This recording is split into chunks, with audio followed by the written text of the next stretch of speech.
I have owned 3 USB microphones, the Samsung Go mic, the Blue Snowball Non-Ice, and the current one, the Blue Yeti microphone. The Blue Yeti has been my microphone for years, so I want to try something new, and FIFINE sent me their AM8 USB microphone to review.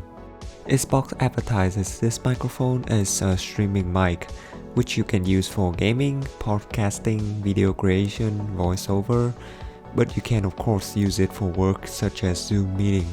Besides USB-C, the microphone can be used with XLR connector, so this can be used in a more professional environments or karaoke. Here is the quick unboxing of the AM8. Inside, we will find the detailed English user manual. The screw-in base of the microphone is very light. Then we have the microphone in pink color and its USB-C to USB-A cable. The cable is not sleeved, by the way. The manual shows how to use the mic and how to set it up in Windows and Mac. But for a plug-and-play device like this manual is a bit overkill. But that's good. I prefer using USB microphones because of the ease of the setup. I don't need to install any software or driver and just configure the microphone with the operating system. In front of the microphone, we have the mute button. Just tap on it and the light changes to red, indicating your voice is not recorded. In the back, we have 2 knobs. The one on the top adjusts the gain of the microphone if you feel your voice is too low.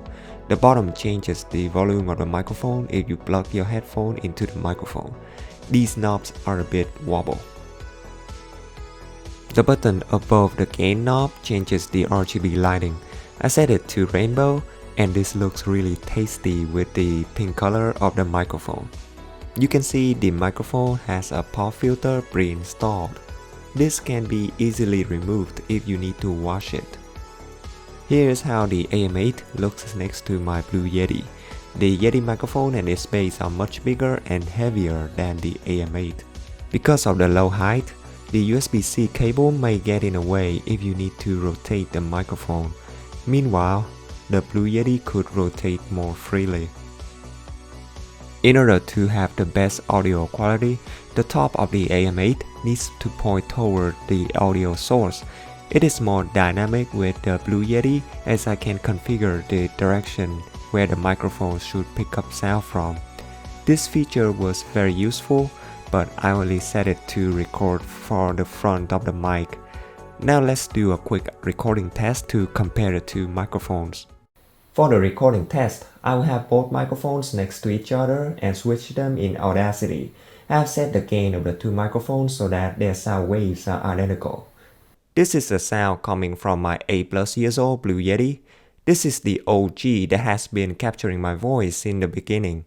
Of course, before that, I used a Blue Snowball to record some CSGO games, but those videos were deleted.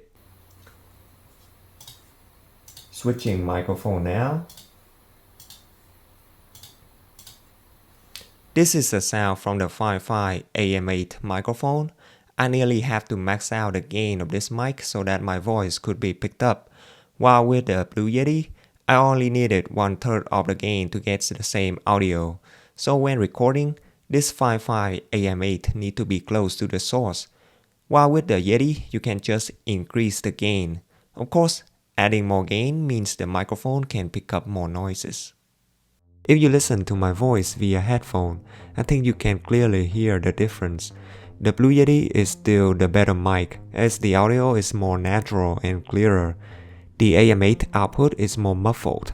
It feels like listening to my voice under the water. However, one advantage that the AM8 has is a newer USB interface.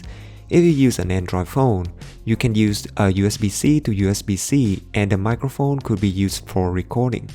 If I want to do that with my Blue Yeti, I would need an adapter and an old mini USB cable to make it work with my phone. Even after Blue was sold to Logitech, the current Blue Yeti is still using mini USB. I don't know why they don't update it. Even though the AM8 microphone has RGB and USB-C, for me I don't think I would replace my Yeti with the AM8. but for under 50 Eagle bucks, this is a very good budget microphone to start with. Let's have a look at my setup. I am using the IKEA Bekant L-shaped desk and I love it as it gives me a ton of leg room. But I have to leave the microphone to the side as there is no space to put it in front of me. I wanted to get a boom arm, but I don't like having a microphone dangling in front of the screen. I saw Elgato has a low profile arm and it was perfect, except the price. Even it is on sale now, it still costs $80. Beside the AM8 microphone, FIFINE also sent me their BM88 low profile boom arm, and this thing only costs under $60. Inside the box, we can find a user manual, one low profile arm, and a box of accessories.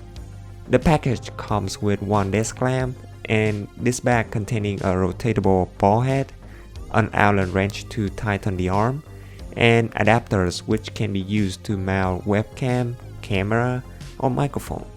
First, I mounted the desk lamp to the table. Then, I loosened the ball head to install it to the boom arm with all adapters attached. We can insert the arm to the desk lamp, use the Allen wrench to tighten the arm to the clamp.